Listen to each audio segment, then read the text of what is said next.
Hey, it's Conrad Thompson. Thanks for checking out the podcast here on YouTube. Be sure to hit the subscribe button and the notifications bell. You'll get a notice anytime we upload some new content. And when I'm not asking Bruce, hey, how big was Batista's? Well, you know. One of the things I like to do is help people save money.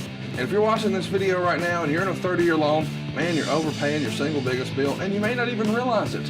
I want you to do a little experiment for me. Take your calculator out, multiply your monthly house payment by 360 payments. That's how many payments there are in a 30-year loan. That big scary number, that's your total of payments. You're looking at that number?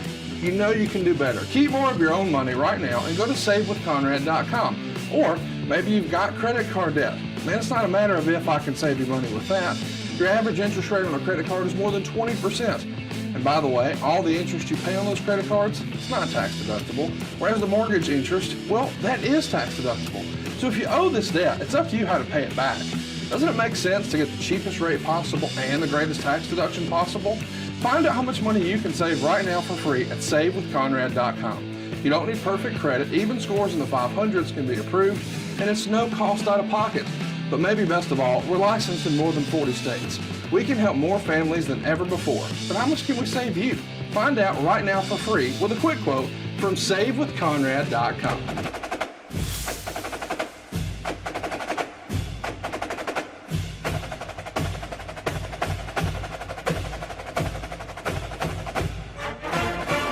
We are broadcasting from the Blue Chew Studios. Try Blue Chew free when you use our promo code JR at checkout. Just pay $5 shipping.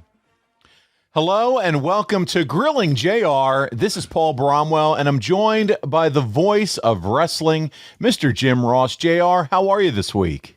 Pretty good, thank you. I'm just trying to get my my lighting issue solved. Of course, it falls just as we're starting. So anyway. It's okay. I can see you, and the good news is we can hear you. And that's all right. Well, good. That's the most important. I guess so. I hope so. Knock on wood. We'll see. Yeah. So how have things been going, JR? Doing a little traveling, and Dynamite's been going well. Rampages, all the build up to the big pay-per-view. Yeah, it's been a hectic time. I think the busiest time I can recall being in AEW, and certainly, at least in my humble opinion, the most important week in the 3-year history of AEW, quite frankly. You know, being in Vegas, a lot of tickets sold, people having a great time. They were ready to travel. So it's pretty cool stuff. I'm very excited about what we're doing, and I hope everybody else is too. I don't know. We're recording this a little bit out of sequence, so I'm not even sure when it airs. But I know where I'm going to be in a couple of days.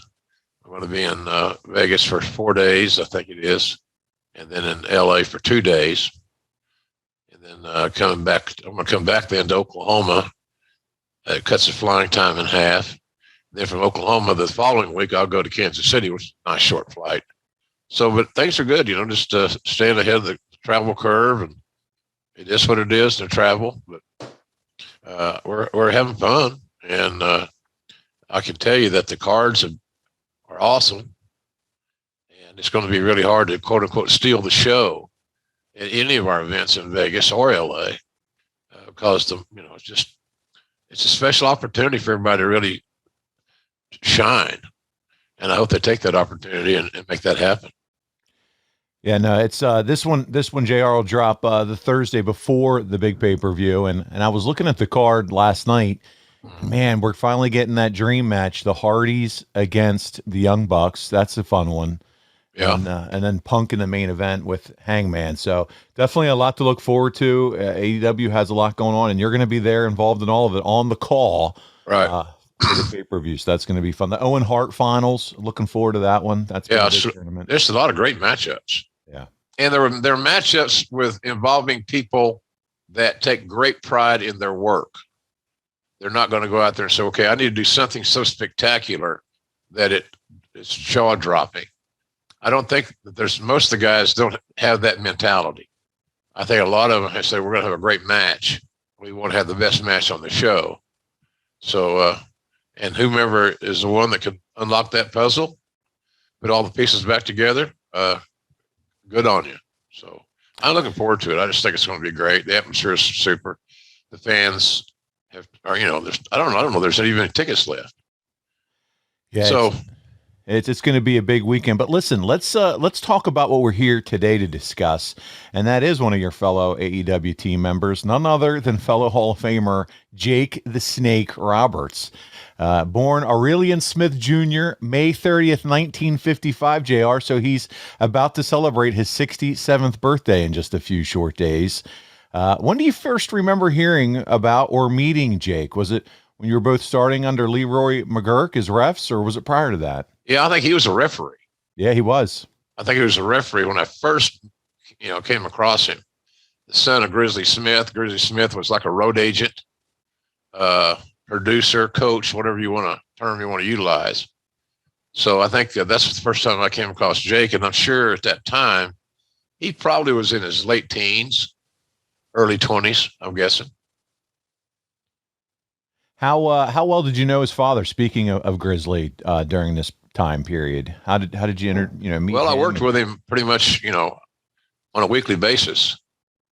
So I didn't know him as well as you might assume, but we had a business relationship. Pretty much that's it. I didn't travel with him. He didn't travel with me. Everybody has their thing, but I've worked with Grizz almost every day. I learned a lot from Grizz. Grizz is a real good finish guy and reliable. He was always on the road. And I don't know to Grizz's, the allegations and things of that nature that Grizz had. I don't know if that was a good thing or a bad thing, but I do know he knew wrestling. And I learned a lot about basic fundamental wrestling from Grizzly Smith, no doubt. Would certainly make sense. We would learn just how kind of the master of strategy and a technician and Jake the Snake would turn out to be. So you have that influence there. What were your first impressions of Jake like in the ring or promo work? Do you think he was one of those guys when you first started seeing him develop and working that, hey, this guy, he has the it factor? Well, he did have the it factor. And he was a student of the game, to say the very least.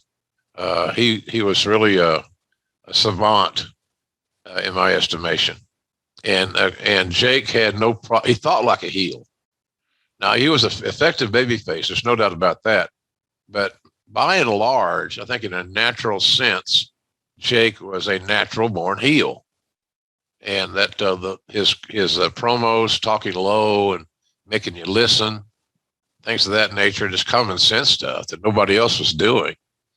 Jake picked that up and he used that as a foundation for his verbal contributions to his game. So he was ahead of his time in many, many ways, was Jake Roberts.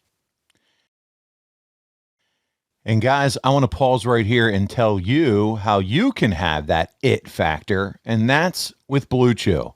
You've been hearing about Blue Chew for a while now on our show, and if you haven't tried it, why not? Blue Chew is giving guys confidence all over the world when it comes time to do their own imitation of Jake Roberts and unleash their python when opportunity knocks. Trust me, you could use that extra confidence in the bedroom because of things like stress, anxiety, age. Listen, Blue Chew can help you.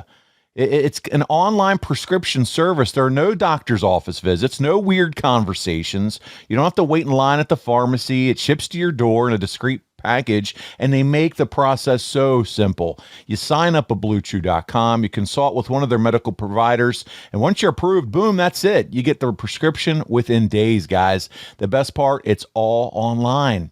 If you don't like to swallow pills, no problem. They also have tablets available.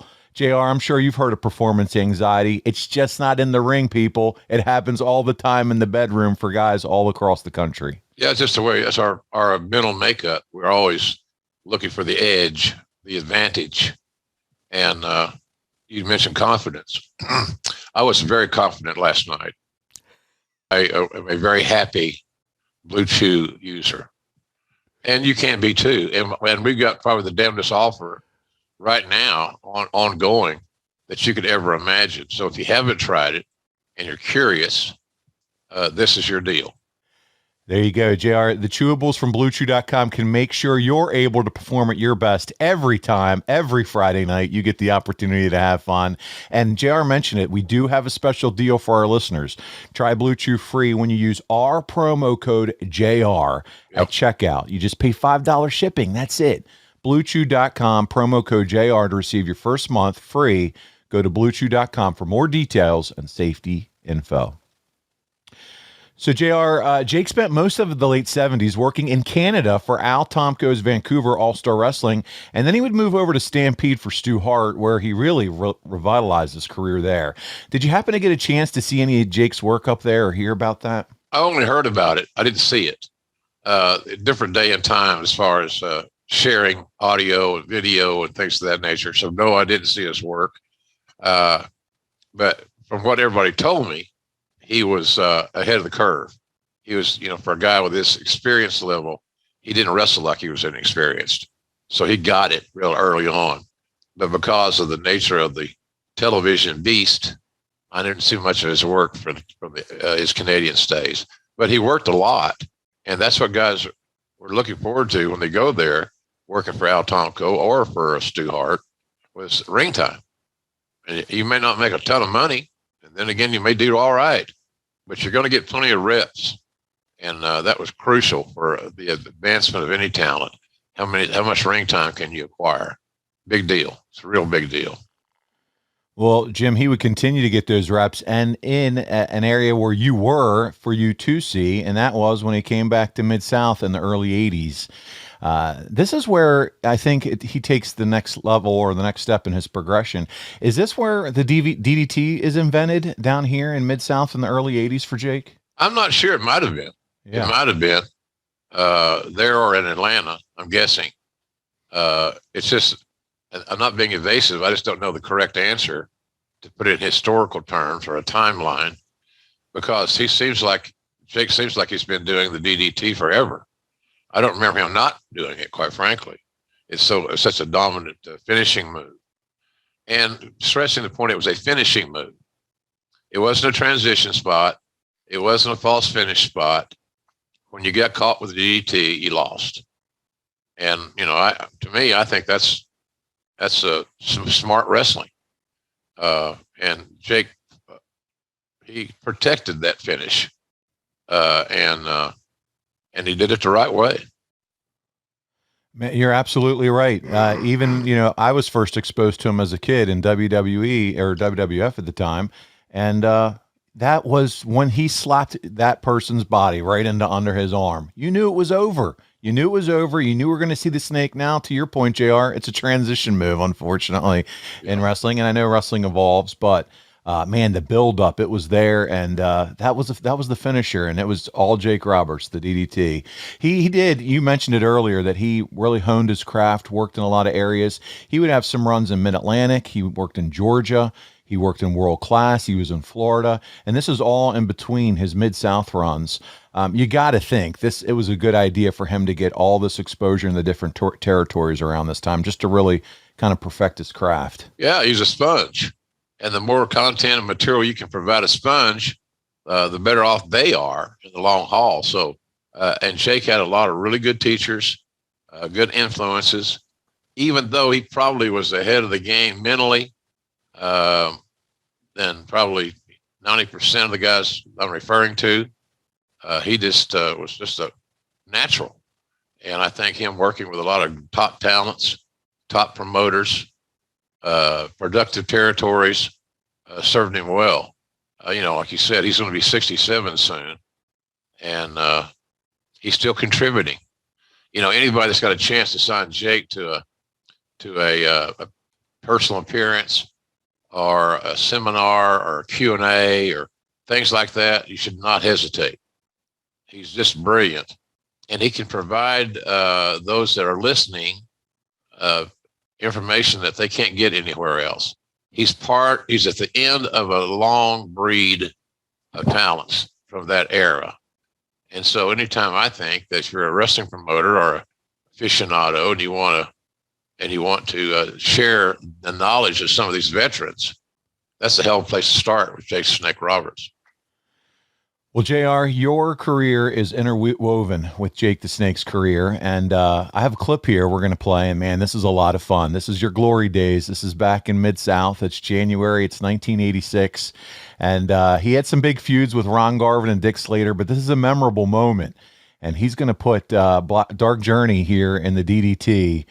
This is Dirty Dick Slater's valet at the time. So let's take a look at this, and we'll bring back all the memories for you. Let's check it out.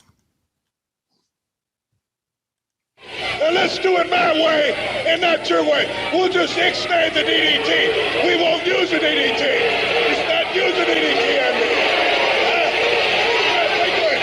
Take away the DDT. Take away the DDT. You're telling me you'll put this on the line if I won't use the DDT? Hey, man. Exactly, you're right. You know, they may call you Mr. Unpredictable. They may call you Mr. Unpredictable, but they should never call you stupid because that's the best thing I got. You keep out of this. It's the best thing I got going, and you're going to take that away from me. That's the only way? That's it. That's the only way I'll sign a match. Take the DDT away. I'll sign a match at any time. I tell you what, Slater. You keep out of my face one more time, that's it. Let me tell you something, Slater. I won't use an DDT if you'll get that Jezebel out of here. Oh, that's my word, the Jezebel. Is that good enough for you, my man? All this is happening. Are you gonna keep No strip, no riders. She's trash, Slater. She looks good, but she's still trash.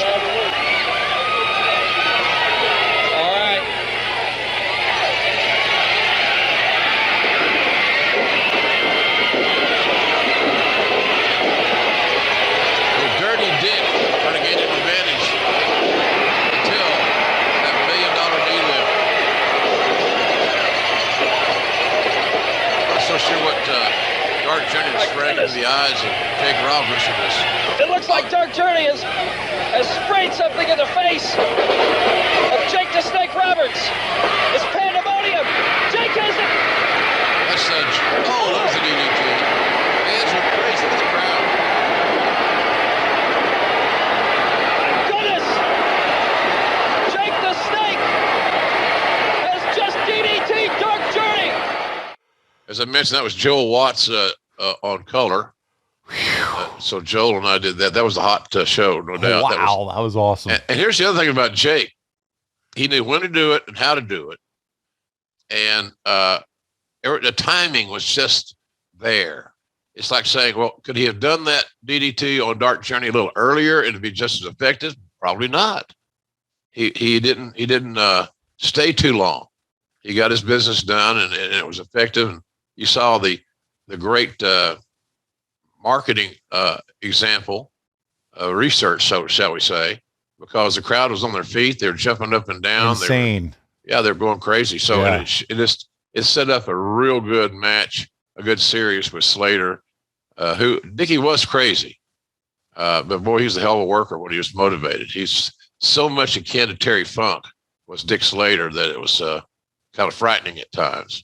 I'm not saying Dick Slater was better than Terry Funk because I don't know if anybody in any incarnation was better than Terry Funk, quite frankly. But boy, it was something else. That was a hot night. It was good. It worked. Here's the deal. Yeah. The angle worked, and it worked because the two talents executed an ad lib. And people take that for granted. Oh, okay. Well, sure. You know, they make it look easy, especially Jake Roberts makes it look easy.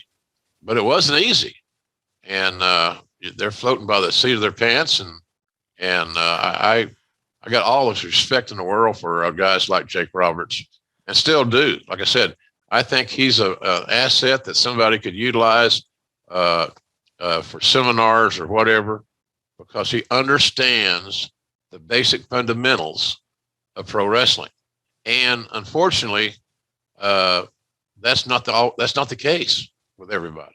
There are not many of those Jake Roberts guys left.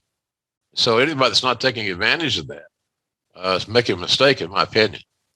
And to your point, JR, about the ad lib and feeling the crowd. I mean, even what he was doing with the referee. If you get in front of me one more time, that was just great. That was Eddie Gilbert's dad, Tommy. Yeah, big star in Memphis for years and years, and did some nice work for Cowboy. And then when his wrestling days were over, a Cowboy made him a referee. And Tommy was a real good referee. He understood the business. Another guy that we had, a lot of our young talents had the luxury of being in the ring with, even though Tommy was in the ring as a referee.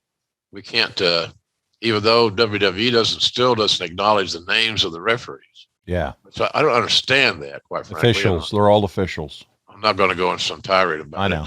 But bottom line is, I think if anybody's on your TV show, whether it be your ring announcer like a Justin Roberts or whether it be referees, they're stars. Give them a brand. Yeah, a brand. If you don't position them as somebody special, look, they're working for you. That's right. You put them on television. So why aren't they being recognized? Is the question. I'm with you too. I mean, then think about later on in their career when they want to do an autograph show. If nobody knows their name, what does it matter? At least they have their name, their brand, and you've helped promote that through the years. You know, you think about the great referees, Earl Hebner, Mike Chioda, whoever. People know their names. So, yes, I want to go meet him. If you don't know any of the officials, then how do you know their brand or who they are for them in their future, too? I don't know. It's just, I'm with you. So, before we get off on that tangent, so let's talk more about this Mid-South run. This was red hot. The territory was crazy. By the way, for those that didn't see the video, Jim Ross is full tuxedo in the middle of the ring for that whole exchange. As I said, you're just woven throughout Jake's career. Tell us a little bit about the heat with Jake and Bill Watts when he left the territory. Well, not unlike a lot of guys, it's either about cash or creative. We overanalyze the shit out of this matter, but generally speaking, when wrestlers leave a territory and it's acrimonious, it has to do with one of the two C's, cash or creative or both. So I think that's where that was. I don't think it was anything really extraordinarily unique or different. But the other thing too is that Bill realized that Jake was not the average bear. He was smart and probably would have been a hell of a booker. But it's not how the hand was played. But I don't think anything all out of the ordinary for those two guys. Okay. A Cowboy wanted to do it his way, and Jake thought his way was the right way, and Jake may have been absolutely spot on, but I don't think it was extraordinarily unique, quite frankly. Cash and creative pretty well cover those answers. Gotcha. Well, it moves, Jake moves forward, and it moves forward in a big way for him, JR, because he gets his big break that he's been looking for, joining the WWF in 1986. He already had the Snake moniker for several years at this point, but this is when he start bringing in the actual Snake with him to the ring too. So what did you think about this whole twist and dynamic? Obviously the Vince McMahon and WWF influence. Hey, pal, you're going to bring a Snake with you. What did you think about that? Well, I'm sure it was Vince's idea and a collaborative effort with Jake as well. Jake, I think, was lucky in as much as most promoters would not have dealt with the Snake. It's maintenance. It's got to travel. It's got to eat. It's got to be protected and all these things. And when you got a crew of wrestlers that are ornery and wanting to play pranks and ribs, sometimes the Snake, not unlike Matilda, the British bulldog, unfortunately, it became the butt of some jokes. So, but I think Vince was the right place, the right time for Jake, because Vince would go to the expense and make the arrangements to have the Snake on hand. Because once you get to a certain point and you see the Snake on television, it's so involved in all these angles that the Snake almost had snakes even had the names. Referees don't, but snakes do. Damien. Hey, listen, Tony Chimmel and Mike Chioda used to drive those trucks all over, and they had a truck that had Matilda. It had Damien. I think it might even had Frankie in there. They had like a petting zoo on wheels just driving these trucks around with all these animals at the time. Were you paying attention, though, to his work in the WWF when he was there for those 6 years prior to you joining in 92? Yeah. Oh, absolutely. I was a big fan of Jake's work. Always have been. Because he thought things through. Things he did may have been uncomfortable, but they were realistic. It made some sense, and it kept you tuned in for the next time. And so, I was almost a big fan of Jake's work because he brought logic to the scenario. He was a villain. His best suited to me as a villain. I loved his heel work. And because the promos are just, spooky, different. How the other guys didn't figure out that the more you scream, the more people tune out. Same way now. You got a guy that's just, they're just yellers. Like, I'm old yeller, I guess. That was good. Yeah, thank you very much. Appreciate my writing staff today. That's funny too. But he was always a guy that you wanted to see what was next. And it was always fun to watch, to catch up and see what's going on. If I didn't have time to watch a whole WWF show at that time, or didn't have access to all the easy streaming and taping things, it was harder. It was more challenging. But if I could, and I knew Jake was on the show, I would try to watch, because I knew he was going to do something unpredictable and something that would make me think and not insult my total intelligence as a wrestling fan. He had so many good feuds back in those days, JR. I mean, I think about Steamboat, Honky Tonk, Rick Rude, Andre DiBiase, all the stuff. Randy Savage. Think about I know you remember this, when they had the snake come out at the wedding. And then he had the snake bite Randy's arms when he was tied up in the ropes. That's got to be one of the highlighted feuds, Randy and Jake the Snake back in those days. Yeah, you got to hand it to Savage, who was never one of my favorite people, but I'll never say a negative word about his in-ring abilities. And bell to bell, he was sensational. But I handed to Savage for going along with that angle. I mean, hey, what are we going to do today? Well, we're going to have the snake bite you. Wow. And those camera shots are very graphic. Yes. And what you can see that it wasn't a work. So I tipped my hat to Randy Savage on that deal. And I tipped my hat to Vince for condoning it and going for it, because it was risky and it was different. So good television in my estimation. Guys, one thing Randy and Jake never did was put the crowd to sleep, but Chili Sleep can make sure you sleep well. They make customized, climate-controlled sleep solutions that can help improve your entire well-being. And JR, not only that, but temperature-controlled sleep repairs muscle after a hard day's work and improves cognitive function and strengthening athletic readiness. That's why this Memorial Day, Chili Sleep is working with the veterans organizations to support our heroes' sleep and recovery too. I think that's pretty cool, JR. What a fantastic company this is in Chili Sleep. Yeah, I can't do too much for the veterans, ever. Anytime if you're listening or watching us and you get a chance to do something positive for the veterans, I hope you'll take the consideration to do so. But I know that your body temperature has a great deal to do with the sleep that you get. And I'm not a hot sleeper. I like the room to be dark and cold.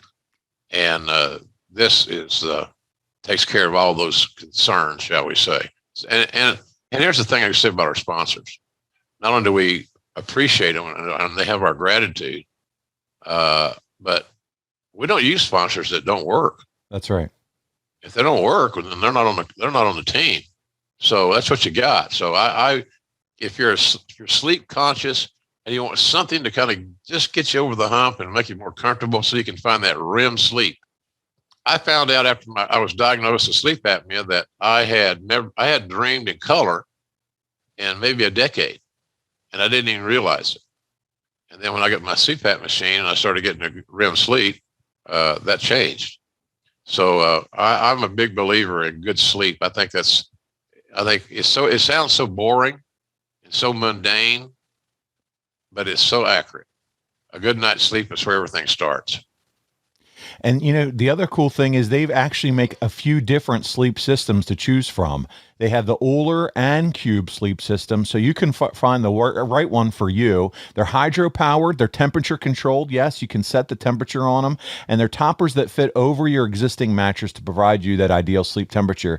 And as JR said, they are working with our veterans. And they partnered with the Independence Fund for Memorial Day to donate sleep systems and to show gratitude to our veterans. Plus, U.S. military and veterans can get special savings at checkout through Memorial Day weekend. So definitely take advantage of that. For those of you that may be not into the topper, they also make a chilly blanket, the only weighted blanket that can also be paired with a control unit for the ultimate sweat-free sleep. That's what we're going for here. So listen, go to chillysleep.com/JR to learn more and save 30% off the purchase of any new Cube or Uller sleep system. Those are the two sleep systems you're looking for. It's available exclusively to Grilling JR listeners and only for a limited time.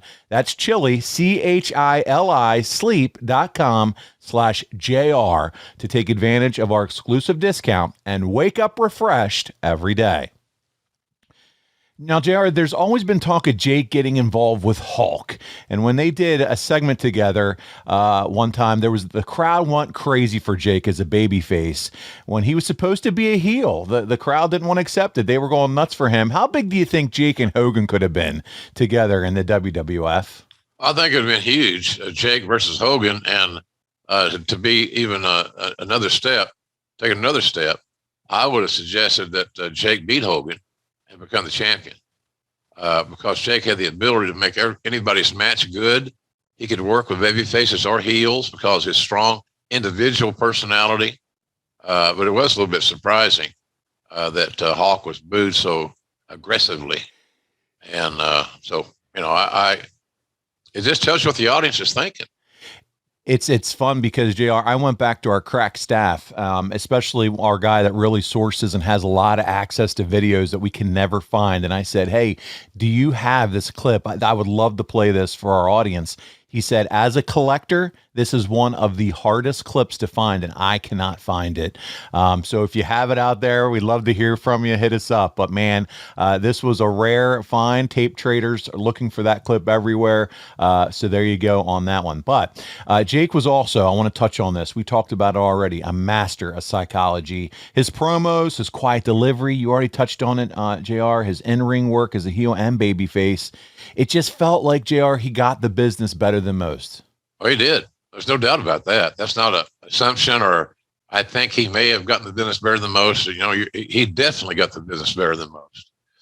And the fundamental aspects of pro wrestling are just as viable today as they were back in Jake the Snake's heyday. It's using basic psychology, the good versus evil, the insecurities, the 7 deadly sins.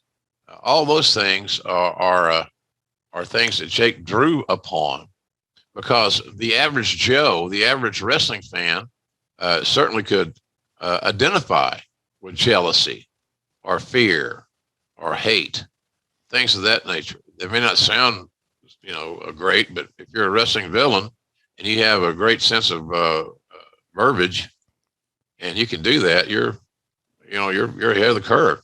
It's bump-free money. Talk them into the building and rock and roll from there. So, because you're not going to see Jake Roberts doing any tope suicidas. Not then, not now, not ever. So, I just love this work, and I'm glad that he's. I made a report here on the show about. I saw him at a taping we did for $7 Entertainment and talking about some Mid-South guys. DiBiase was there, and Michael Hayes, myself, and Jake. And I just didn't feel that Jake felt good that day. He got fatigued, but we were there a long time, so he carried his share of the water, no doubt about that. But that kind of got out there, and people made a story out of it. That's what I'm saying. Jake Roberts is free to go on his appearances. He's got great doctor's care. Jake Roberts is on top of his medical situation. Yeah, absolutely. He's got good doctors. He's got good people around him. And I'm just happier than hell that he's doing as well as he is. In your estimation, have you seen anyone since, or someone that comes close to the master of ring psychology like JR? Well, there's a handful. Yeah, there's a handful. He didn't have the the exclusive on it. You can Flair is another one that could come to mind. Terry Funk, I mentioned earlier. Certainly, Arn Anderson is an in-ring psychologist, and you're seeing some of those Arn Anderson-like traits with FTR. They don't do a lot of wasted motion stuff. They don't do anything that you say, well, why would he do that? Why would he, when he's in control of the match, why would he leave his feet voluntarily to try something high risk other than just doing a spot? And FTR they don't do spots. They have action, but they've taken a lot of old school traits and old school principles that a guy like Jake or Rick, Flair, and all these dudes utilized and made it work for them. I'll throw another guy out there to you, and this is another DDP guy that unfortunately recently passed, was Scott Hall. Has always been talked about his mind for the business. No doubt about it. He was brilliant, and I said at the time, it's unfortunate that Scott wasn't given an opportunity while he was still with us and healthy or healthier to be on somebody's creative team. Or he was assigned, pardon me, maybe a promoter assigned Scott to a couple of talents to tutor. So I don't have a problem with that. I think that's it's time, shall we say. As Mark Henry would say, it's time for the main event. So, Mark's got that over, by the way. It's he does. Cool. So anyway, yeah, I don't know where we were exactly, but no, we were just talking about him being the master in-ring psychology and other performers. He was. Yeah. Well, he decides to he leaves the WWF after not getting a promised position in the office, and negotiations had gone on with Jake and WCW for a while. In '92, he had agreed to a lucrative deal with Kip Fry to come in reportedly for a high six-figure sum. So there you go. That's the transition out and from WWF into WCW. Talk about how impactful it is for someone like a Jake Roberts to be on his way and coming over to the WCW brand at this time. Well, I think Jake was really looking forward to contributing in Vince's office, but that offer was either withdrawn or rethought. I don't know how you'd put it. But it was a new start. And he wasn't a rookie. He was a veteran, and so it gave him an opportunity to get back in the hunt. It's the great thing about Jake with his style in the ring. He didn't have to do. He never did all the acrobatic things, unless you consider a DDT an acrobatic move. He was going to use his psychology. He was going to tell a story, and he was going to beat your ass with a DDT. I never saw anybody kick out of the DDT with Jake Roberts utilizing it. And that's what made the hold so effective. Just the threat of going for it was a little bit of a rush. Yeah, he wound that up. So exactly. The crowd was getting behind him when they knew it was coming. And speaking of impactful, nothing is more impactful than your health, and Elysium Health is where you should be going. Specifically, I want to talk today about Basis by Elysium Health, and who, by the way, are the most trusted source for NAD+ supplementation. Their product Basis is clinically proven to increase levels of NAD+ by 40% safely and sustainably. They are unlike any other health company, and I've seen they're at the forefront of NAD+ supplementation. They have dozens of the world's best scientists. 8 of them are Nobel Prize winners. NAD+ is found in every single cell of your body and is responsible for creating energy and regulating hundreds of cell functions. And guys, NAD+ levels decline as you age. So for guys like us, JR, who are in their 40s, 50s, 60s, and 70s, lack of sleep, intense exercise, unbalanced diet, and sun overexposure has proven to deplete our NAD+ levels. And that's even after eating all the healthy barbecue, jalapeno honey mustard, and JR's all-purpose seasoning. We still need more help, buddy. So go ahead. No, there are things that we can do that we didn't have at our fingertips that we can do now to offset what Mother Nature is doing for us or not doing for us. So I'm a big believer in those supplements. It's a scientific fact. If your body's making less of something you need, and you have the chance to correct that deficiency, what would be your reason for not doing it? Well, I can't afford it. You can afford this. That's right.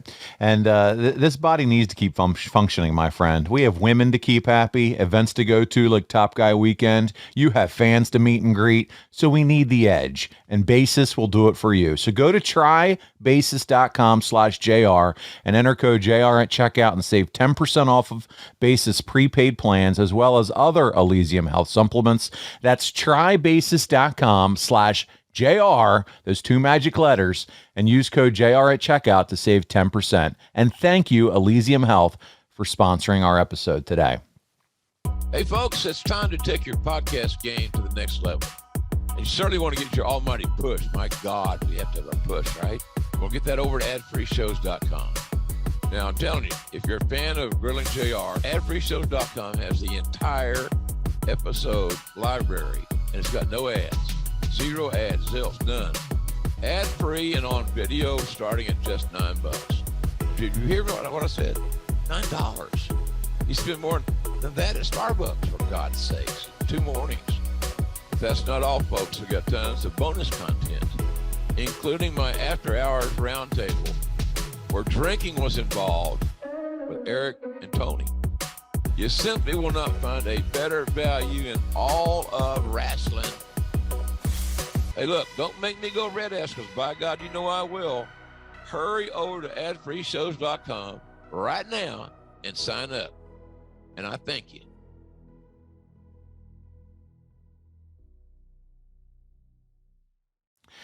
So we talk about the transition over now to WCW, this big deal that he's gotten from Kip Fry. Were you aware of his issues with substance abuse at this time at all, JR? Oh, of course, yeah. Everybody was.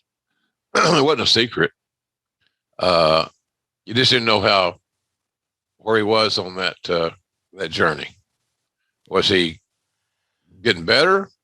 Was he teeter-tottering on disaster? But you always knew that the whispers were going to be about, Jake's drug abuse, alcohol and drug abuse. But, he's such a valuable asset. Yeah. That you hope that you can help him and get past these struggles, so that he can be the guy that you got, and he can earn that big money that Kip Fry was paying him. I saw numbers on that. I'm not so sure about myself. Yeah, I have some numbers here for you, and some interesting a curveball that was thrown during this period, and I want to get your thoughts on it. So he waited his 90 days for the contract to go into place, but interesting enough, Cowboy Bill Watts was brought in to replace Kip Fry during that 90 days. And apparently, or allegedly, as they say, Watts tore up the contract and offered Jake a new one for a much lower amount on the 87th day. Excuse me. So what can you share with us about this? Was there heat? Again, I know we talked about it and you said it's cash and creative, but he went from earning $3.5 million a year to $200,000 a year. Is that accurate at all? Is that just dirt sheet fodder? Or I've never, that $3.5 million number is new to me, but I'm not saying it couldn't have happened. Yeah. A lot of guys make a lot of money there. And Jake was in a main event position to potentially earn that kind of cash, but that I have never heard that number before. We're talking about it today. Okay. And Cowboy was simply trying to, I think, and I'm defensive of him more often than probably I should be. But he was just trying to not overcommit the company to a guy that he had some questions on. And the questions were always not about, can he work still? Can he draw money? Can he still cut a promo? Is he still the idea guy that we like, we want, or what? And I just think that it was a matter of being careful and not overcommitting. I'm sure that Kip Fry did not have the background and the intel on Jake that Cowboy would. And I'm also not saying that Cowboy was totally accurate. If Jake was cleaning up and was getting better, then, and Bill comes in and lowballs him on his money, Jake's options now have been limited. He's walked away from the WWE. So where else are you going to go other than WCW to make a decent living? Do you recall, JR, any tension between him and Watts at the time after he came in with all this going on? Well, of course. How could there not be? Yeah. How could there not be? And it was a very unfortunate. It got too personal. I've hired guys that I didn't particularly like.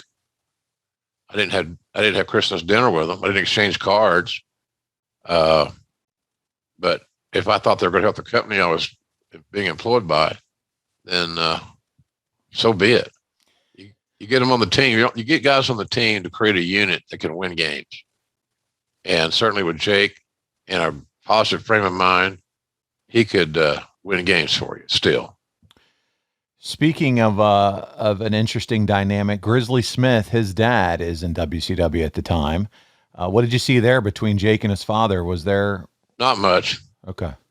They didn't. I mean, I'm sure there was love and respect there to some level, but they always had somewhat of an estranged relationship.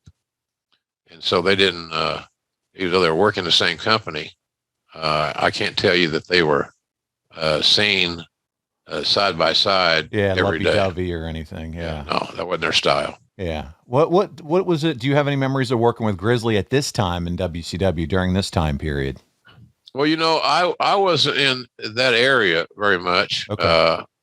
I was there. Grizz always did his job. He learned real well from Cowboy, from Ernie Ladd, and those guys in Mid-South. He was a very reliable guy in that respect. So, and I think he maintained those principles, even in WWE, WWF, whatever it was, and was a contributing member of the team. Grizz had great knowledge and great intel. He understood things. He could help a talent with a little wrinkle here or there in our matches. But you knew Grizz was going to be at work. He's going to be on time. He's going to do his job. He's going to do what he was asked to do to the very best of his ability. It's just the fact that to President and how the family came together over the years, the decades, and the generations, Jake and Grizz just were not real close. Well, JR, we've arrived. It's finally the big debut for Jake, and it's a Baltimore TV taping. It's August 1992. He makes his way in, and buddy, you are on the call, as I said once again for this clip, and it is Goosebump City. He attacks the franchise Sting. We have the clip. Let's take a look and watch it together and listen in to this big debut for Jake. Wait a minute! What's going on? There's some commotion! Who's that coming through the... That's Jake Roberts! What is Jake Roberts doing here? Jake the Snake Roberts slithering into the ring! Jake Roberts attacking Sting! And now he's got the chow! Jake Roberts doesn't even wrestle in WCW! What's he doing here? Jake the Snake Roberts! Nailing Sting with a chair! I tried not to use too many pronouns. Oh, super clothesline! He caught the Stinger! We definitely knew his name. That was the idea. Yeah, that was good. Oh! I love this energy. My God!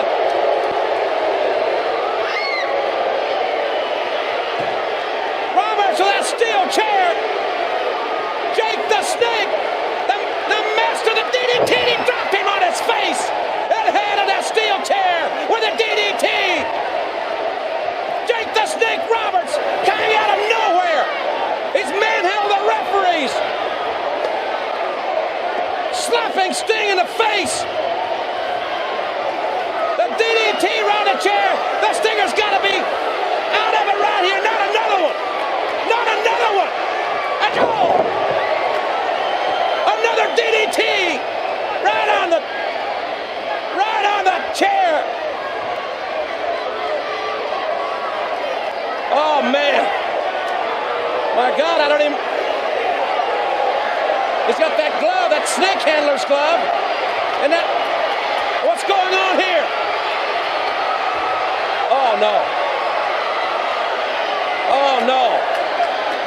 Sting is out of it. The referees have been... The locker room is finally empty, but Jake the Snake...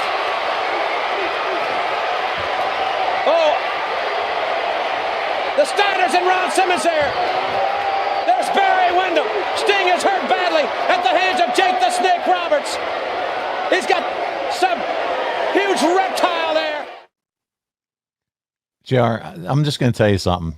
You and your commentary take the excitement. It's cool. Jake's there. It's awesome. But that just adds so much excitement level to we, the fan at home, the way you describe it. Just doing my job, officer. Just doing my job. Well, buddy, I know we joked about, we know his name and stuff, but I'm telling you, that just elevates the whole product. When you get into it like that, all of us are just on the edge of our seats, just like watching a football game when somebody's excited in commentary. It's the same. I appreciate that, Paul. Making moments. I did that solo. Yeah. And so it makes it a little bit easier because you're not waiting for your partner to interject or to embellish or to add to or whatever. It was just me. And I knew what I was thinking. So I should be able to connect all the dots and get us out of there with heat on Jake and the top star in the company, Sting, injured. That's the two messages. And if you want to break it down even more, we're starting to throw the ink on the contract of a Sting Jake Roberts matchup. But it's the little things that you do, JR, when you're sitting there and you're saying, when he's about to do another DDT on the chair, no, not another one. It's what we're all thinking, but you're articulating it in an excitement and in a passion of begging. It's just, it takes it to the next level. It's those little details, the minutia, I think, that just set you apart and kind of bring and suck the fan in. Man, that's what we love. So good stuff. Jake's there. He's arrived, and they pair him with Barbarian and Cactus Jack almost immediately. So what do you think of those three together? Jake, Barbarian, and Cactus Jack. Well, I liked it. They were, they was an impressive group. Barbarian looked like a Frankenstein monster, and was such a sweetheart of a guy. You knew you didn't have to worry about Barb. He's going to be at work when he needed to be. He's going to do his job when he needed to. All good. And of course, Mick was this diamond in the rough that we're just waiting to break loose. I'm one guy that from day one had tremendous confidence that Mick Foley was going to be a big time player, and he was, and still is to a large degree. He's another guy that if I'm a promoter and I'm booking card shows or autograph things, and I can do a Q&A with Mick Foley, and other wrestlers and fans can engage. Why wouldn't you? Yeah. Because again, they don't make any more Mick Foleys. They don't make any more Jake Roberts. And, but I thought that that was interesting. It was new, and none of those guys are total strangers.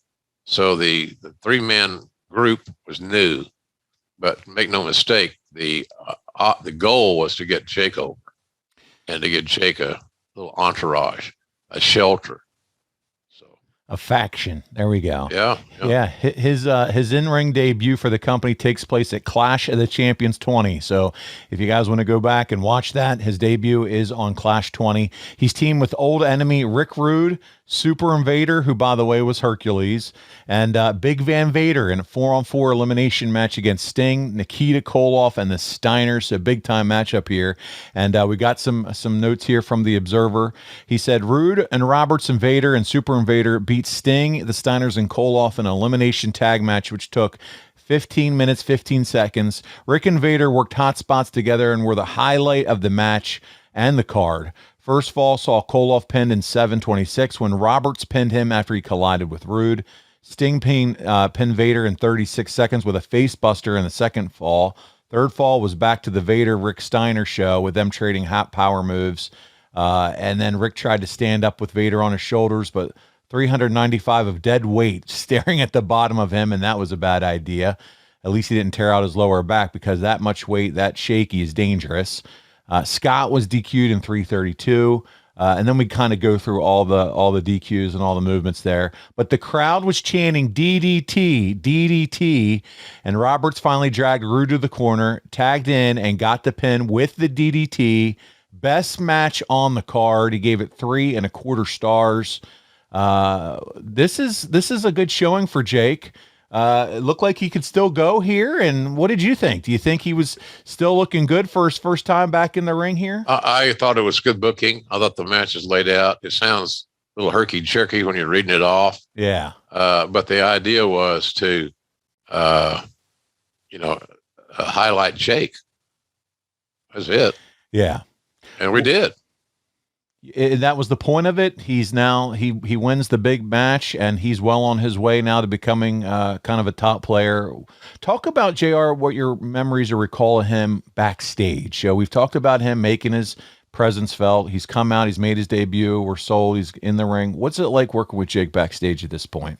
Well, it was he was always on top of the game. He always took a hand in his creative. He wasn't going to go out there like a cabbage, all head and no rear end, as Junkyard Dog might say. But I liked. He was always engaging. He was always talking to somebody. He had a lot of young talents that approached Jake for feedback. What do you think of this? What do you think of that? This type of thing. So, but he seemed to be engaged. He seemed to like he gave a shit. Yeah. Well, it was no secret who they were going to align him with early on, especially with his big debut there attacking Sting. And it seemed like he was the perfect heel, though, the perfect foil for such a big baby face in Sting. Yeah. Well, yes, you got to go there. That's what, you can either slow play it like you want a card hand, or you can go for it. And we went all in with Sting and Jake. We believe that would be the match everybody wanted to see if we were able to build it correctly. And I think we are right in that assumption. Well, we jump right into the build of the infamous match between Jake and Sting at Halloween Havoc 92 and it leads to the spin the wheel, make the deal. And here on Grilling JR, that's going to be covered in depth because it's the 30-year anniversary of the show. But this match leads to a card that draws WCW's biggest buy rate since Super Brawl 2.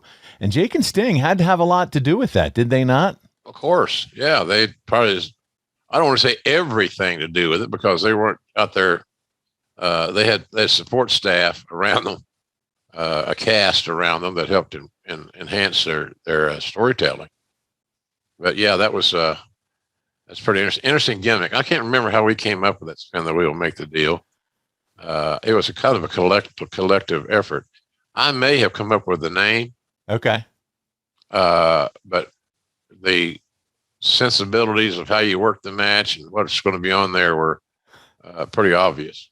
But it was a gimmick that nobody had used before, at least to any widespread exposure.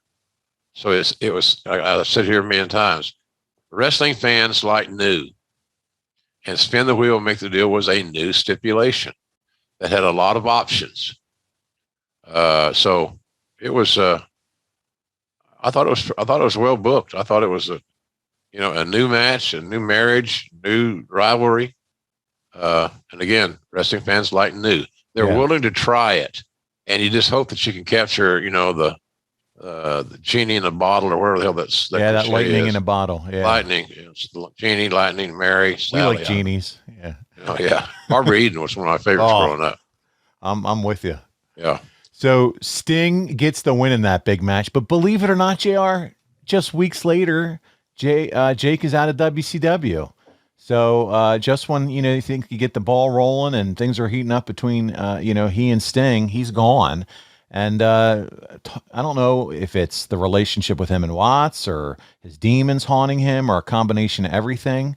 I don't know if you can recall kind of what the situation was back then, but he was out. Well, I think Cowboy and Jake just had a very acrimonious relationship, and Bill trying to quote unquote protect the brand. And there's always that dark cloud over Jake, unfortunately, regarding substance abuse. Yeah. Was he using? Was he not using? Is he getting better? Is he teetering on another meltdown? what's going on. But Jake never got along with Cowboy, and that's an issue for both Cowboy and Jake. Cowboy should have done all he could do, and maybe he did in his mind, to keep Jake in the fold. And Jake should have done all he could do because of his age and his status in the business. Maybe you should try a little harder to get along, both of you. But it just didn't. That wasn't in the cards at that time. That's a good point. And whenever you have two sides involved, both have skin in the game, and it's on both people to try to make things work. So that's right, exactly. It's unfortunate too, man, because here's another opportunity where you could have seen if this would have worked out, maybe more gold around Jake's waist in a run here for WCW, but that's just not how it played out for him. So the next time you run into Jake is during a brief run in Smoky Mountain. What do you recall about Jake's work down there, primarily with the Dirty White Boy? Well, not a lot, to be honest with you. I remember him being there, and I remember being there as well. It was basically Jake was just getting a booking because he needed work. I was a loaner. I think Vince loaned me to Cornette, and even toward the end, Corny was, challenged financially. And trying to run a territory and manage all these knuckleheads wasn't easy. So, but he still had the magic. Jake still had the magic, and Dirty White Boy, Tony Anthony, was a perfect opponent for him. Cornette did a great job of booking Smoky Mountain Wrestling. Nobody bullshit you on that deal. He did a great job. But you see Jake and you say, well, he can still hit a fastball. Yeah. He can get on base. And we got an example of it here. He's going to do a promo in Smoky Mountain. This is our third and final clip this week that I want to play for you. But here he is with Bob Caudle, legendary announcer. I love Bob too. Got to meet him, and just the nicest, sweetest man. So let's check it out together, JR. Here's the final clip of the week. You see what I see, Tony, is you are a child trying to play a man's game. You want to come over here and pull a finger, take a finger, I'll take an arm. You want to reach inside my gut and pull out the stomach, I'll pull out your heart. That's just the way it is. Because when it comes right down to it, I will do absolutely anything to get what I want. Sacrifice, I'll sacrifice anyone. You see, I have my own rules. I do have morals, but they're my own. I come up with them myself, and if need be, I change them tomorrow, and I get what I want. Summer Blast. We're talking cage. Now, you might think in the back of your little weasel mind that I would be worried about that. But you see, I've been a caged animal all my life. When I was brought into this world, I didn't know how to steal, how to cheat, how to lie. My dear father taught me all of that. Wow. And these nice folks out here taught me that. Because you see, that's the way of life. So Tony, Summer Blast in a cage. I don't need a snake. I don't need nothing. Because I've got the one thing that no man can deal with. That's the DDT. Because once I hook the DDT on somebody and I take you to the mat, you don't move. And if you don't believe me, why don't you ask that little scumbag you call your old lady, huh? Ask her what it was like. Ask her what a nice trip it was. Ask her what a ride it was. And if you're lucky, Tony, if you're real lucky, you might survive. But I don't think so. Because nobody's lucky when they play with a snake. Not even you. The Dirty White Boy, Jake the Snake. Not a yeller. My goodness. So it didn't need to. Whew. Love it. Yeah, that's a good promo. Told a good story. Yeah. And again, you go back and say, it's much like one of the things that makes me proudest about being in Tony Khan's AEW, Paul, is the fact that these guys are doing these things in an improvisation. Yes. They're doing it ad-libbed. Jake may have had mental notes of this, the promo he was going to give, and knowing that I'm going to do this in the beginning. I'm going to try to maintain in the middle, and this is my close. After that, there's nothing written down. And so I really admire those talents like Jake Roberts, who could go out there and cut a promo and tell a story that you could visualize as he was speaking. And if you go back and look at that interview again, and even shutting your eyes to the point where you can say, okay, I see what he's doing. I can visualize this interview. I can visualize these actions. And Jake was brilliant at that. Better than just about anybody I can think of. Taking a few mental bullet points and telling a story on live TV, one take. You don't get a chance to do it again. So impressive, man. And I think it goes to show not a lot of people can do that and do that well nowadays, unfortunately.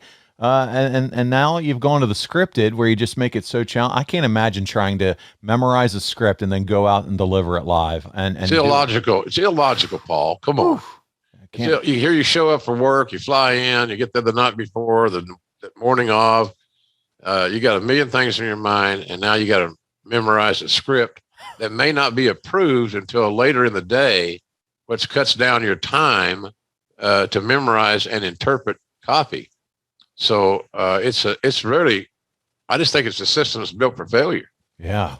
And if you're not talented enough to articulate your feelings in a promo form, you might want to think about another aspect of pro wrestling to be involved in, because this may not be for you. You've got to be able to think on your own and tell those verbal stories. And like I said, nobody was better at it than Jake.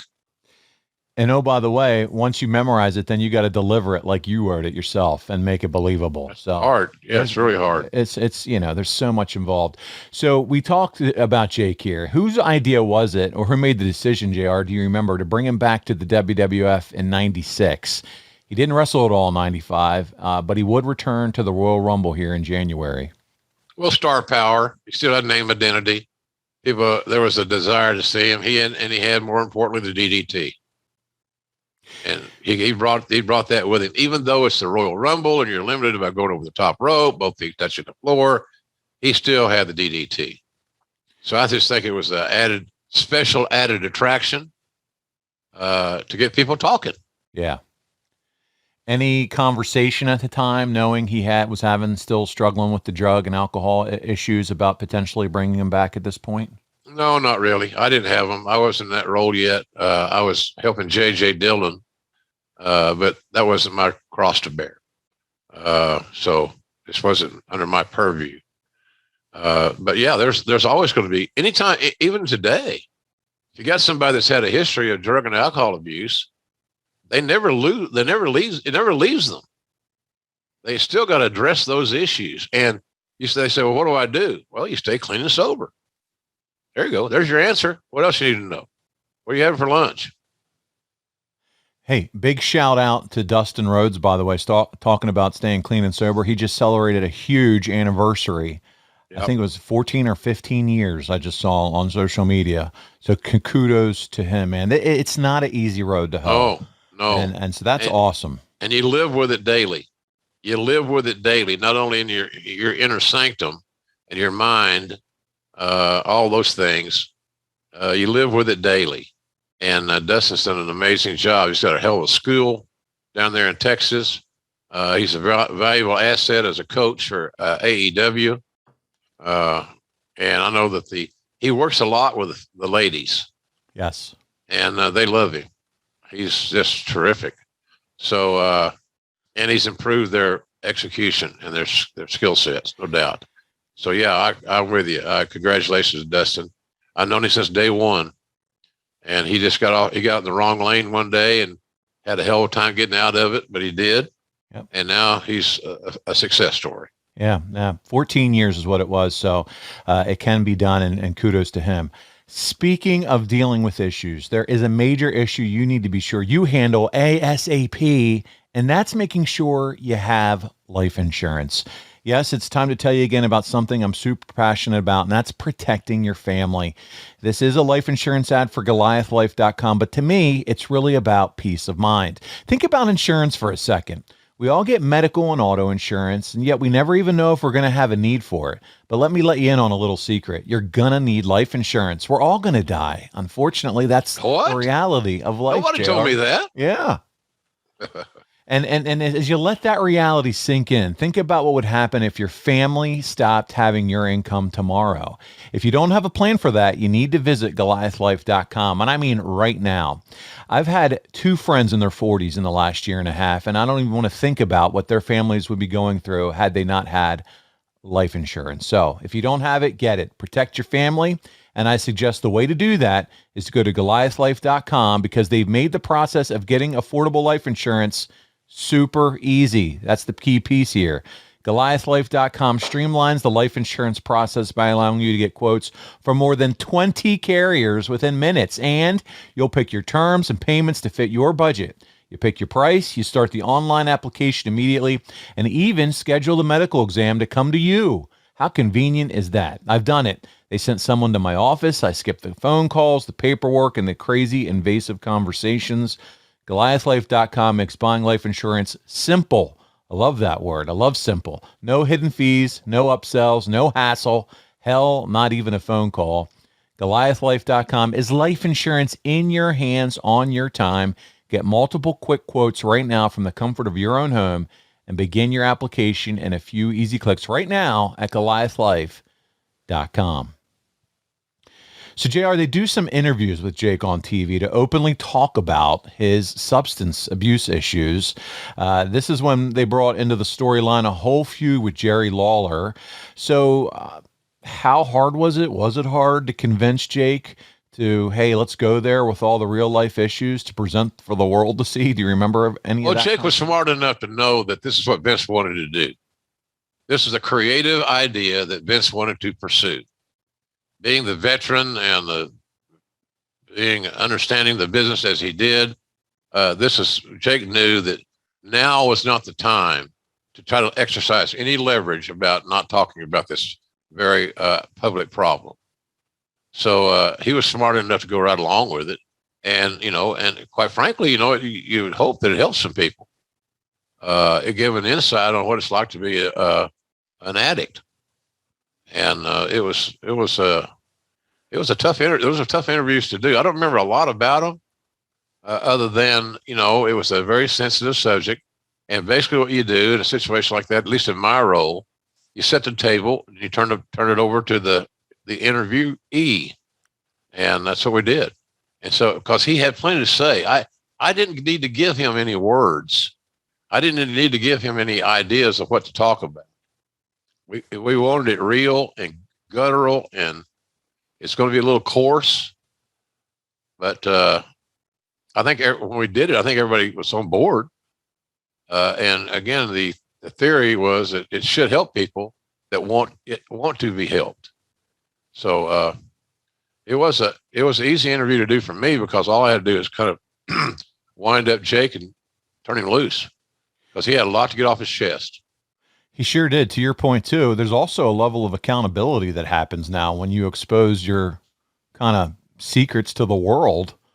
And now everybody becomes aware of what's going on in your life and situation. So there's that, too, involved with all that. So a lot going on here. And like you said, the end goal was maybe it helps somebody. Hey, there's a guy that I cheered for so many years dealing with some of the same stuff that I'm dealing with, or what have you. So definitely an interesting storyline and timing here for him in his career. Do you remember at this time too, was there an intention for him, because you've said it, how smart he is and how much he could contribute to the business, for him to potentially have a full-time writing position when he retired as an actual wrestler? Well, I think he would do really great in that role. Pardon me. But again, you got to get past that trust factor. Are you okay? Can you handle the responsibilities of this? We cannot have a coach or a producer, or whatever word you want to utilize, being a user. Talent see it, they know it. It's just not good. So again, I said this earlier. Once you are identified as a drug addict, and you'll always be identified as a drug addict. Is that fair? Probably not. But it's just the the way that it is. You talk about ball players now. You can talk about a lot of ball players that still have the baggage, you know? So that's kind of how I see that deal. You got to live with it and manage it. And again, how do you handle it? Well, you go clean and sober. If you can't be clean and sober, then you're not healthy and you're not going to help us. So I think Jake probably got a lot of help in that respect from DDP, who was kind enough to share his home and his expertise and all that stuff with Jake. And I'm very, as a wrestling fan, I am very, I'm very proud that I know DDP. I like him. I respect him. And he's done some amazing things for some talents that I can't think of anybody else in the world would do. Yeah, he has. He's dedicated his life to some guys and really helping them out so much. I think when you talk about legacy, man, that's going to be a huge part of DDP's legacy and what he's done for some of these guys. I think now he's trying and working with Buff Bagwell, trying to help get him restored. Yeah, I hope it works. I really hope it works. You know, nobody wants to see Buff leave us too early. That's right. He's a young dude, man, and clean and sober. That's your answer. Well, what can I do? How many treatments? And it's stay off the shit and learn to live that way and learn to appreciate your life and be grateful for what you have. And so I hope that Dallas is successful with Bagwell and helps him to get past these issues so he can live a long, productive life. Yeah, that's the goal. Absolutely. So back to Jake here. He is released in 1997 again. And I want to ask you a little bit about Beyond the Mat. Did you know, or were you aware of all of Jake's childhood history with his father prior to that documentary that was released in 99, JR? Had you heard anything about all that? Heard it all. Heard it all. Some of it you didn't even want to believe. But over a course of time, you find out, well, this is factual. And it's just sad. I couldn't even identify with it. You know, sometimes when you try to solve a talent's problem, you want to put yourself in their shoes and identify with that issue. But hell, I had no way of identifying with that. Yeah. Very dysfunctional and unfortunate. So, but, you know, Jake has just survived. I say one thing about him, he's a survivor.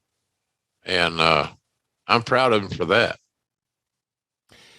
He unfortunately goes on a downward spiral from this point.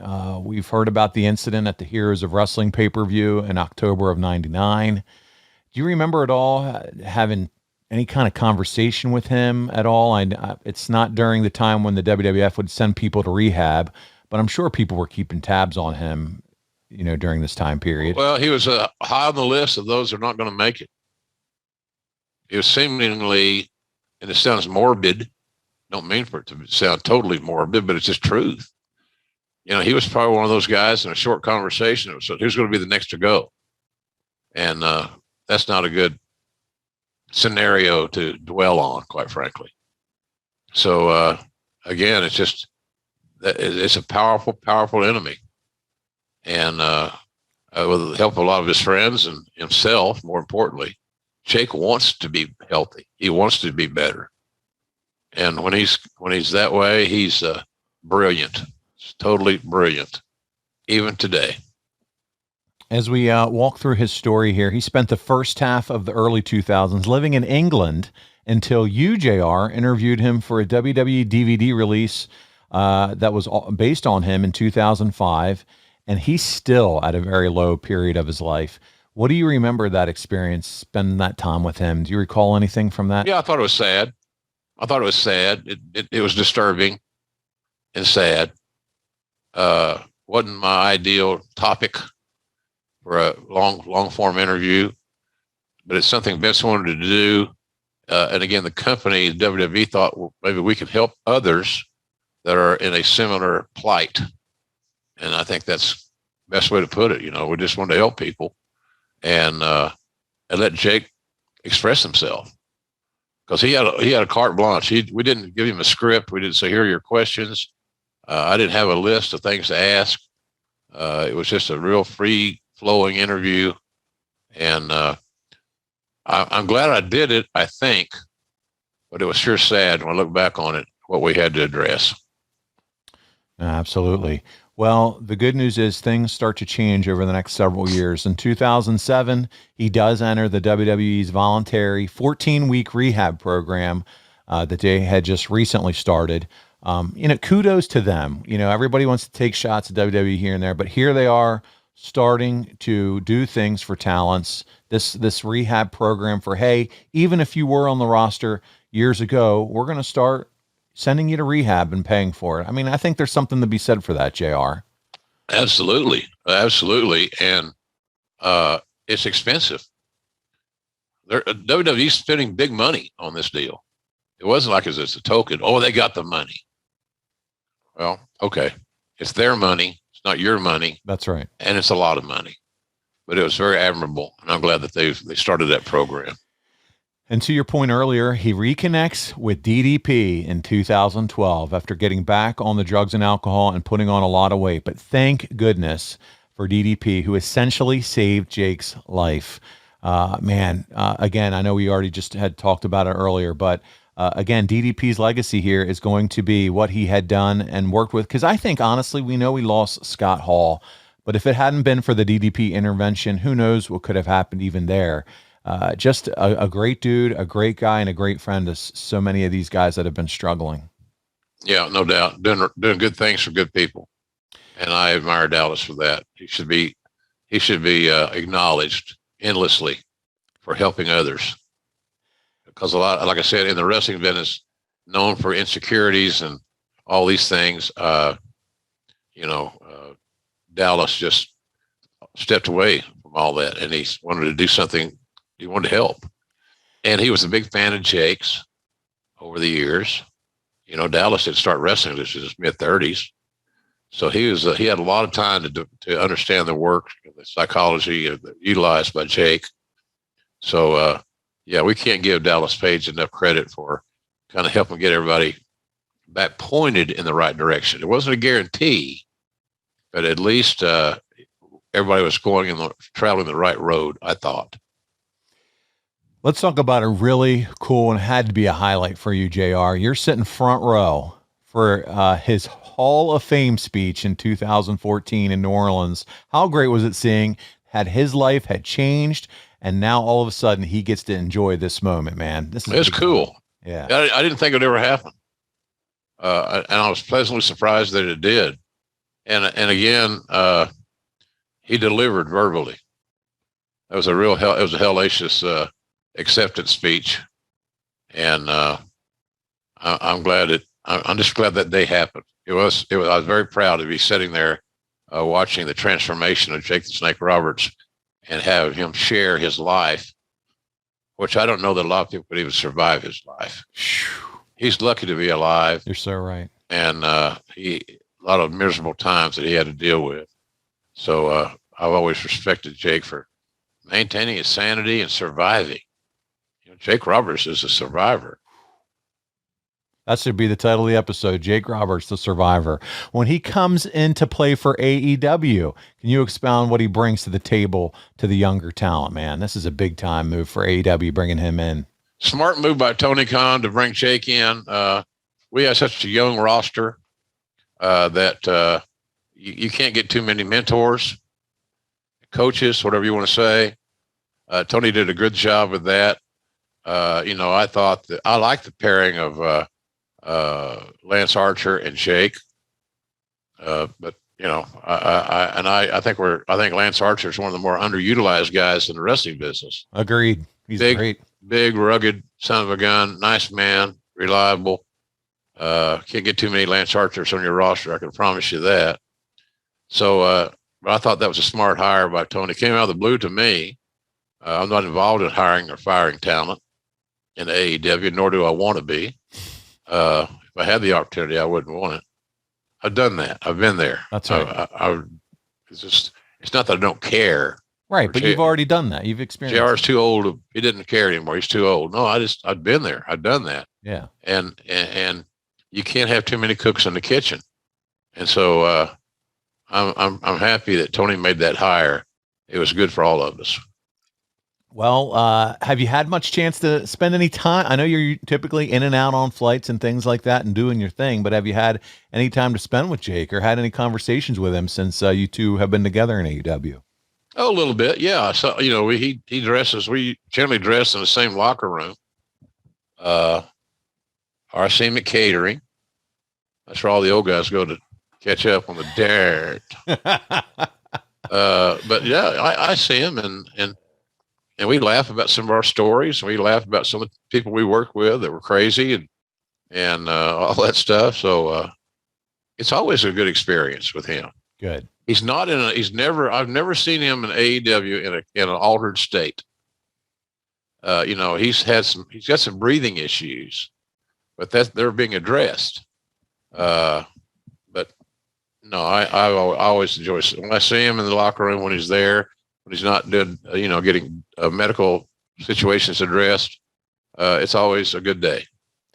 Yeah, and that's no secret. He does a podcast with DDP, and here it's on, part of the group here, and he has the oxygen in, so there's no secret there. But he's at a good place. He's doing well.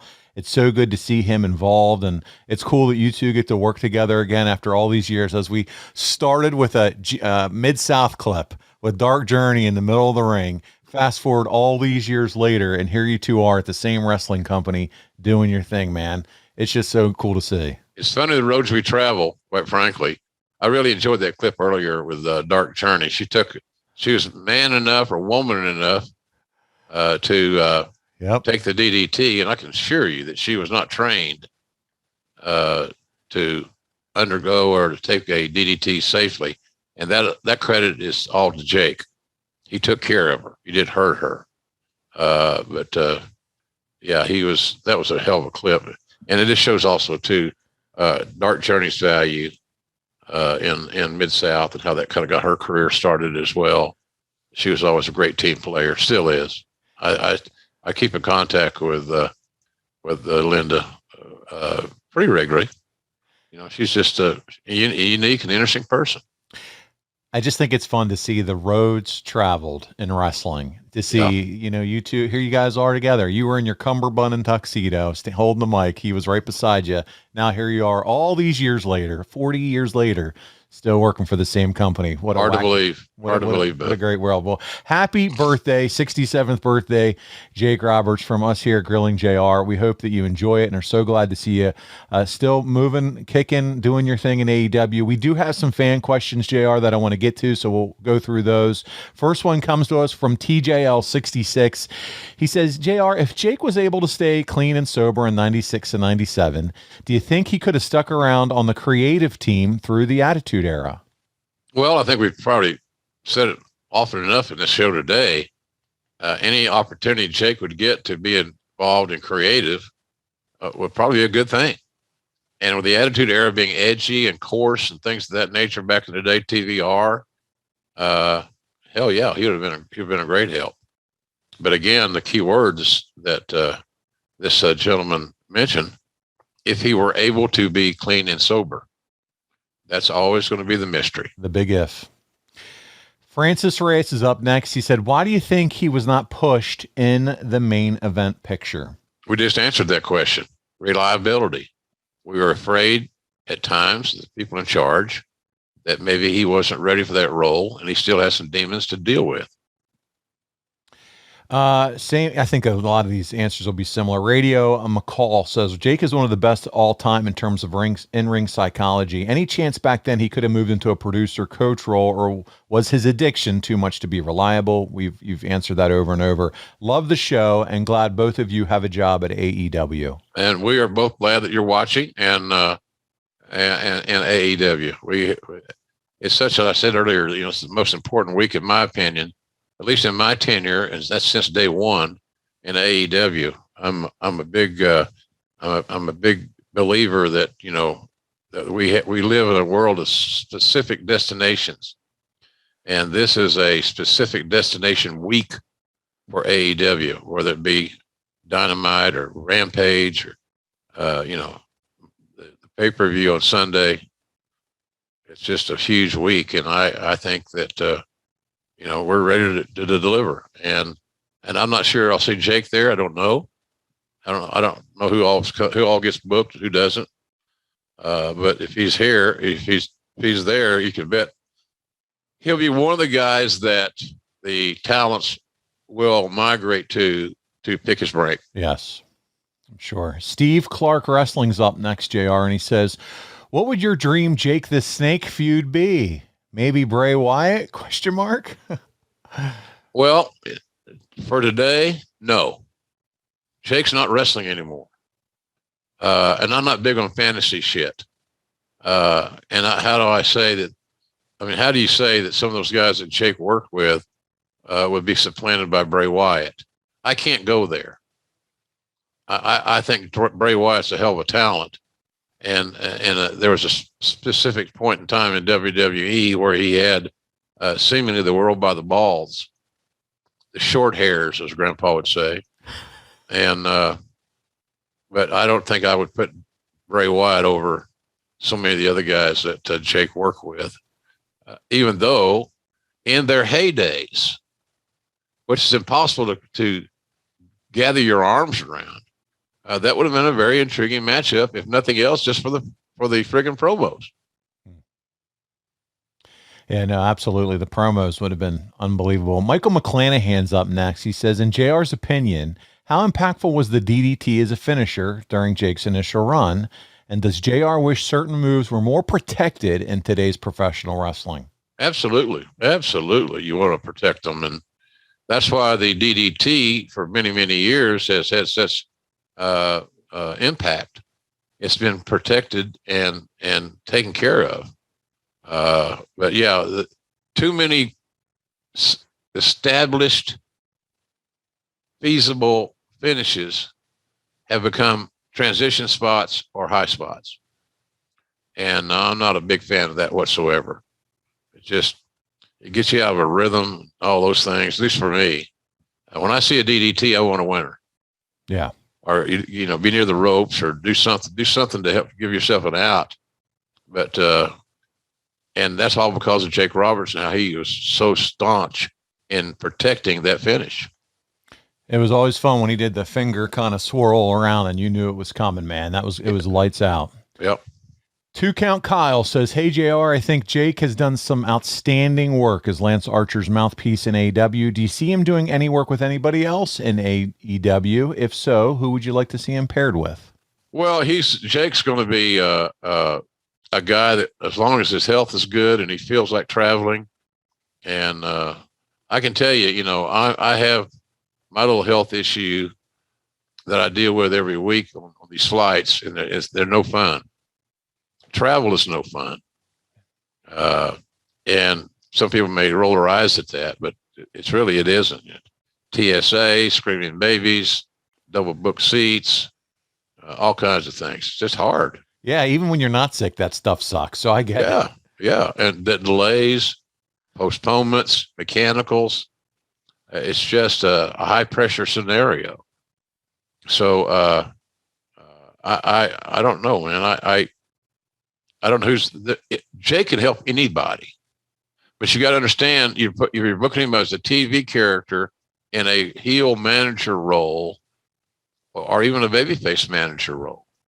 It's daunting, Paul, because, he can't take bumps. Yeah. So you're limited on your creativity. And we've seen Jake take a isolated bump here, there, and yon. But it's probably not overly advised at this point in time. Maybe that will change, but we're not going to know that until we're down the road a little farther.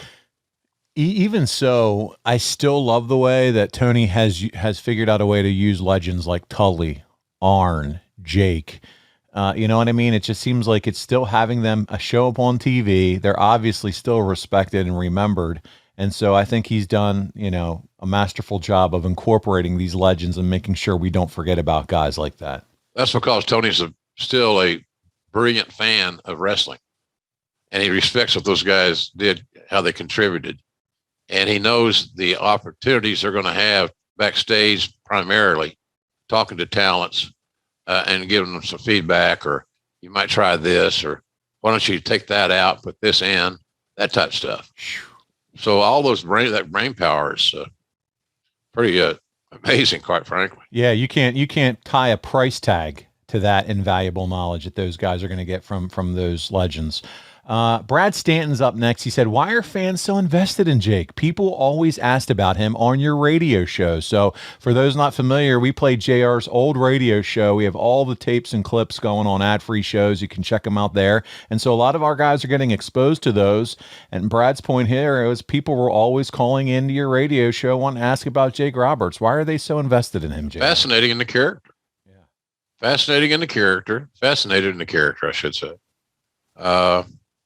And he got over. And when guys get over, they become topics of conversation. And he had the DDT. There you go. Brian Fuller with our last questions and comment of the week. And he said, Jake recently commented on DDP's Snake Pit, and that's their podcast together he has with DDP, that he was working the main events around the loop for Mid-South in the early 80s, but was getting paid less, there's your cash and creative JR, than the two guys that Jake said were supposed to main event the house shows. Jake said he just left for greener pastures without much notice, which I'm sure Watts loved. That's tongue in cheek. Did Watts not see any money in Jake at that time? And was Jake relatively skinny for what Watts seemed to like in a top guy? No, it had nothing to do with his size. It had to do with his out of ring and away from the work habits. Of course, we all saw money in Jake. God almighty. Anybody would. Leroy McGurk, who was totally blind, would see money in Jake. It's just, of course. Yeah. But you still got to have accountability. And again, my number one favorite trait of hiring talent, reliability. And for whatever reason, whether he be right or wrong, Cowboy didn't think Jake was reliable. And it all boils down to what you said earlier when you were saying it was probably cash or creative. Here it was. Jake admitted it right on his podcast. It was cash. Right. And that's why he left. So there we go. Nice put a button on that one. And listen, next week, Jim, I'll be back. Yep, there's the warning. It's Paulie. I'll be back with Jim. We're going to be discussing Mick Foley's run as Cactus Jack in WCW. This is the first show drop in June. And JR, we're celebrating another birthday because it is Mick's birthday in June. And so we're going to talk about the beginning of Mick in WCW, your first impression of him, being in and out of the company and then returning, and then his climb up the card as Mrs. Foley's baby boy would start to transcend and become a big star. I'm looking forward to that one, man. Good story, good guy. And he overcame his look, the perception of him to become one of the biggest stars in the history of pro wrestling. So I always relish the opportunity to talk about Mick Foley. It's going to be a lot of fun. Two quick things before we get out of here this week. Adfreeshows.com. If you're not a member, join today. If you're not a top guy, upgrade today. May is the last time you can upgrade to top guy status and be eligible to be a part of Top Guy Weekend in Chicago. It's the same weekend as All Out, AEW's big pay-per-view. JR, you were there last year. You did a panel show with the King, and it was an unbelievable weekend. We were in the green room. You were eating chicken, Chick-fil-A. We were having a great time. Easy now. Tell these folks, this is the place to be, isn't it? Nobody gives a shit about what I'm eating. It was funny. You were so hungry coming in there. It was so fun, JR. You were hilarious. I was happy to get the Chick-fil-A, though. That was nice. I know you were. I'm kind of a Chick-fil-A guy, kind of good old basic JR here. That's right. Those opportunities that Conrad and his team are providing the fans is nothing short of incredible. It is. If you're a lifelong fan, you want to know more, you want to be around these guys, you want to have conversations. My gosh, this is perfect. It is. It's a dream trip. Yeah. Yeah. So Chicago, join adfreeshows.com. Get in it, get involved, meet JR. I'm sure he'll be there. JR, Friday night, we're doing Rebels karaoke. That's right. Rebel's going to be on stage performing songs and with all of us. It's going to be, what else do you need to hear to not buy a ticket to this? Sweet girl, I can tell you that. She's an Oklahoma girl. Yes, she is. From Owassa, Oklahoma. Oh, suburb of Tulsa. Yeah, she's a sweetheart. I think the world of her. There's something for everybody. That's right. So I think adfreeshows.com has all your info. It does. It does. Check it out. Rebel has her own happy hour show on Ad-Free Shows that I'm a part of. It's a great time. Speaking of something for everybody, JR, before we get out of here, that's JR's BBQ.com, man. Lots of great products over there. I just had some of your multi-purpose seasoning just on some steak this week, buddy. So good. I appreciate it. Seasoning's one of our staples and does good. We tweaked the recipe on it a little bit to make it a little healthier. Some people have noticed that. Most haven't. Sales are up, so I think it's working. But yeah, the little packages that we sell that's got one of this, one of that. Great gift idea. And let's not forget Dad. Father's Day's coming up, man. We're close. That's right. And so we'll help you out here. We can get it shipped to you. But the first thing you got to do is go to jrsbbq.com and order something. Honey, I want some barbecue from JR for Father's Day. All right, I just had to throw out the reminder. Sorry, go ahead, JR. Yeah, I'm sure you're a great communicator. Oh man, but you're absolutely right. Father's Day's coming. What do I get him? I'm telling you, every father listening to this podcast would love a little JR BBQ packet. And you guys have some stuff where they can get, a couple different sauces together, some packages and stuff like that. So take advantage of it. Absolutely. And we have opportunities on the site where you can get things signed, whether it be books or photos or whatever the heck it is. But we'll make your Father's Day shopping right for you. There you go. Nice. So give us a consideration, and I can't ask for much more than that. Just give us tag us in. Tag him in. You won't be upset that you did. JR, thank you so much. This has been a great episode. All things Jake the Snake Roberts. Like I said, we'll be back next week for Cactus Jack in WCW. On behalf of the voice of wrestling, Jim Ross, the Hall of Famer, this is Paul Bromwell. We'll see you right here next week on Grilling JR. See you in Vegas, everybody. Come looking to have a good time because that's what we're doing.